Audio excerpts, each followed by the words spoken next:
The rain had been falling since dawn, steady and relentless, washing the color out of the city and turning the street outside the cafe into a blurred ribbon of gray. Inside, the small roadside diner felt half asleep. Only 2 booths were occupied, both by truck drivers hunched over mugs of coffee, their voices low and tired. The old radio behind the counter crackled through a song from another decade, its melody soft and a little sad. Emma stood near the register, wiping the same spot on the counter again and again, her thoughts drifting as the hours crawled past. Her shift had started before sunrise. By now her feet ached, her shoulders were stiff, and her patience was thin. She glanced at the clock, silently counting how much longer until she could finally go home. That was when movement outside the window caught her eye. At first, she barely registered it. People often passed by, rushing through the rain with heads down and collars turned up. But this figure wasn't moving. He was sitting on the curb directly across from the cafe, slumped against a streetlight, rain soaking his dark coat. Emma's gaze lingered, curiosity nudging aside her fatigue. Then she noticed something else, 2 small shapes pressed tightly against him. Children. Emma straightened, her hand freezing mid-wipe. The man wasn't begging or sleeping. His posture was wrong, too tense, too protective. His arms were wrapped around the children as if he were shielding them from something invisible. One of them shifted slightly, and Emma saw a small face buried against his chest. Her heart gave an uneasy twist. She moved closer to the window, peering through the rain-streaked glass. The man lifted his head just enough for her to see his face, and the sight made her inhale sharply. He was pale, almost gray, his jaw clenched as if he were fighting to stay conscious. Dark blood soaked through the sleeve of his coat, dripping slowly onto the pavement below. Emma didn't think. She grabbed a clean towel from behind the counter and pushed open the cafe door. The bell above it rang loudly, cutting through the hush of the rainy street. Cold air and the smell of wet asphalt rushed toward her. "Sir," she called, stepping closer. The man looked up, startled, his eyes unfocused at first. When they finally locked onto hers, something like relief flickered across his face before he quickly masked it. I just need a minute," he said, his voice low and strained. "Please." Up close, Emma could see how badly he was hurt. Blood darkened the fabric of his coat, and his hand trembled as he tightened his hold on the children. One of the twins, a little boy, let out a weak, frightened cry, his face scrunched with confusion and fear. The girl stared silently at Emma, her eyes wide, lashes heavy with raindrops. "You're bleeding," Emma said softly, kneeling in front of them without hesitation. The rain soaked through her jeans almost instantly, but she didn't care. "You need help. Let me get you inside." The man shook his head, or tried to. The movement made him wince, and his grip loosened for just a second. Emma saw her chance. "Please," she said gently. "It's warm. I'll take care of the kids."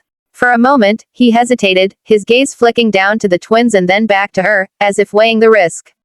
Then his shoulders sagged, exhaustion finally winning. "Okay," he whispered. Emma carefully lifted the little girl first, surprised by how light she was, how tightly her small fingers clutched at her father's coat. "It's okay," Emma murmured. "I've got you." The man struggled to his feet, holding the boy close, and together they made their way into the cafe. Conversations fell silent as the door closed behind them. The truck drivers turned, eyes widening at the sight of blood and children. Emma guided them to a corner booth, the most secluded spot in the diner. She wrapped the clean towel around the man's arm, pressing gently to slow the bleeding. "Sit," she instructed, her voice calm but firm. He obeyed, lowering himself carefully onto the seat. His breathing was shallow, his forehead damp with sweat despite the cold. Emma grabbed more towels and draped them around the twins, rubbing their arms to warm them. She poured 2 small cups of hot chocolate, the steam curling upward, and slid them across the table. "Here," she said softly. "Sip slowly." The boy took the cup with both hands, his crying subsiding into quiet sniffles. The girl stared at the mug for a moment before glancing at her father for reassurance. "Daddy," she whispered. "I'm here," he said quickly, forcing a smile that didn't quite reach his eyes. "Drink. It'll warm you up." Emma returned with the first aid kit, her movements efficient, practiced. She carefully rolled back the man's sleeve, revealing a deep gash along his forearm, angry and red. She swallowed, keeping her expression steady. "This is going to sting," she warned. He nodded once. "Do what you need to do." As she cleaned the wound, she noticed his hands, long fingers, well kept despite the blood and grime. An expensive watch lay cracked against his wrist, the glass shattered but still clinging stubbornly in place. His coat, though torn, was clearly tailored, made of quality fabric that didn't belong to a man who slept on sidewalks. What happened? Emma asked quietly. Car accident, he replied after a moment. Someone ran a red light. We got out before it caught fire. Her chest tightened. Images flashed through her mind, headlines she'd read, sirens she'd heard too late at night. She glanced at the twins, alive and breathing, their small chests rising and falling. You're lucky, she said softly.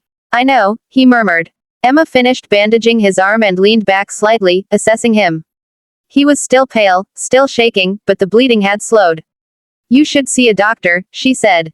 Soon. He nodded, though his eyes stayed on the children. I will. I just needed them safe first. Something in his voice made Emma's throat tighten. She had seen many kinds of people come through this cafe, angry ones, broken ones, arrogant ones. But this man was something else entirely. He carried fear quietly, like a weight he refused to put down. She stood, giving him space, and returned to the counter. One of the truck drivers caught her eye and gave a small nod of approval.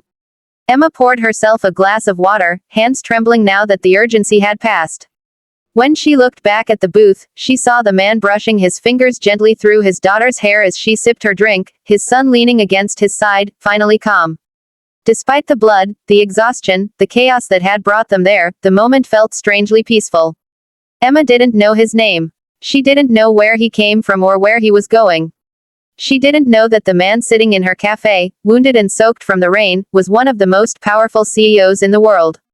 All she knew was that he was a father who had held onto his children through fire, rain, and fear, and that, to her, was everything. The cafe door burst open with a sharp rush of cold air, making the bell above it ring wildly, over and over. Emma looked up from the counter, startled, her first instinct a flash of irritation, then she saw the men who had entered, and the irritation vanished. They were nothing like the usual customers. Dark suits, polished shoes, straight-backed posture. Rain slid off their coats instead of soaking in, and their eyes moved quickly, scanning every corner of the cafe with practiced urgency. One of them held a phone to his ear, speaking in a low, tense voice. Another paused just inside the door, as if guarding it. Emma's shoulders stiffened. She stepped forward, automatically placing herself between the strangers and the corner booth where the injured man sat with the twins. We're not open for, she began, then stopped. The man from the booth was standing. He moved slowly, carefully, as if each step had to be negotiated with his body. The children reacted instantly. The little boy slid off the seat and clung to his leg, while the girl reached up, grasping his coat with both hands. He looked down at them and softened, all tension melting from his face. There you are, sir, one of the men said, rushing forward. Relief broke through his controlled expression. We've been looking everywhere. The injured man exhaled, a breath he seemed to have been holding for a long time. I'm sorry, he said quietly. I couldn't stay where they left the car. The kids were cold. An ambulance siren wailed faintly outside, growing louder by the second. Another man in a suit spoke urgently into his phone. Yes, he's here. He's conscious. The twins are safe. Emma stood frozen, her mind struggling to catch up. Sir. The word echoed in her head. These men weren't friends or relatives. They moved with the efficiency of professionals accustomed to power and crisis. As if sensing her confusion, the man turned toward her. It's okay, he said gently. They work for me. The ambulance lights flashed through the cafe windows, red and white painting the walls in brief bursts of color. Paramedics rushed in with a stretcher, their movements brisk but calm. One of them knelt beside the twins, offering a reassuring smile. We're going to check everyone over, he said. Just to be safe. The children didn't let go of their father. The boy buried his face against the man's coat, and the girl pressed her cheek to his arm. He crouched down with effort, meeting their eyes. It's okay, he whispered. They're here to help. Emma watched as the paramedics examined his arm, impressed despite herself at how composed he remained. Pain lined his face, but he didn't complain. He barely acknowledged the blood or the damage, his focus entirely on the small hands gripping him. One of the men in suits approached Emma cautiously. Miss, he said, his voice respectful. Did you help him? Yes, she replied, still trying to steady her thoughts. He was bleeding. I gave him first aid. The kids were cold. Thank you, the man said sincerely. You may have saved their lives. The words hit her harder than she expected. She shook her head. Anyone would have done the same. The man gave a faint smile, as if he knew that wasn't true. As the paramedics prepared to move him onto the stretcher, the injured man finally straightened and looked fully at Emma. His eyes were clearer now, the fog of shock lifting, revealing a sharp intelligence that made her heart skip. I didn't want to frighten them, he said softly. Or draw attention. Emma nodded slowly. You were protecting them. He smiled at that, a real smile this time. Yes, always. One of the suited men leaned in, lowering his voice. The board has been notified. All meetings are cancelled. Security is in place. Emma caught the words without meaning to. Board, security, the tone of absolute authority. Her stomach flipped. She had heard that kind of language only on television or in news clips. The man noticed her expression and let out a quiet breath. I suppose you've realized who I am. She swallowed. They called you, sir. And, they look like bodyguards. He chuckled softly, then winced at the movement. That obvious, huh? He paused, then added, I'm the CEO of Hartman Industries. The name hit her like a sudden gust of wind. She knew it. Everyone did. It was a name tied to skyscrapers, technology, headlines, and numbers too large to imagine. Her mind raced back over the last hour, the way she had spoken to him, the way she had ordered him to sit, wrapped towels around his arm, told him to drink water. Heat rushed to her face. I didn't know. I know, he said quickly. That's the point. The twins were lifted gently by the paramedics, wrapped in blankets. The girl reached out toward Emma as they passed, her small fingers stretching in the air. Wait, the man said suddenly. He took a step back toward Emma, ignoring the protests of the paramedics. Reaching into his inner pocket, he pulled out a sleek black card and held it out to her between two fingers. For you, he said. If you ever need anything. Emma stared at the card but didn't take it. I didn't help you for that, she said quietly. His expression softened even more, something like admiration shining in his eyes. I know. And that's exactly why I want you to have it. After a moment, she accepted the card, her fingers brushing his. It felt heavier than it should have, as if it carried more than just contact information. Thank you, he added, his voice sincere. You treated me like a human being when you thought I was just a stranger in the rain. Emma nodded, unable to find the right words. The paramedics guided him onto the stretcher. The twins were placed beside him, still holding onto his hands.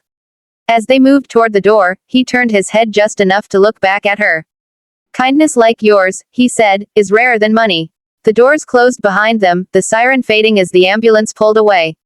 Outside, black cars lined the street, engines humming, men in suits moving with coordinated precision. The cafe felt strangely empty afterward. Emma stood by the counter, the card warm in her palm, staring at the booth where a bleeding father and his children had sat only minutes before. The radio continued to play its old, crackling song. The truck drivers returned to their meals, murmuring softly, as if afraid to break the spell. Emma finally exhaled. She didn't feel proud. She didn't feel lucky. She felt humbled, by the reminder that you never truly know who stands in front of you, and that the smallest acts of kindness can echo far beyond a rainy morning in a quiet cafe.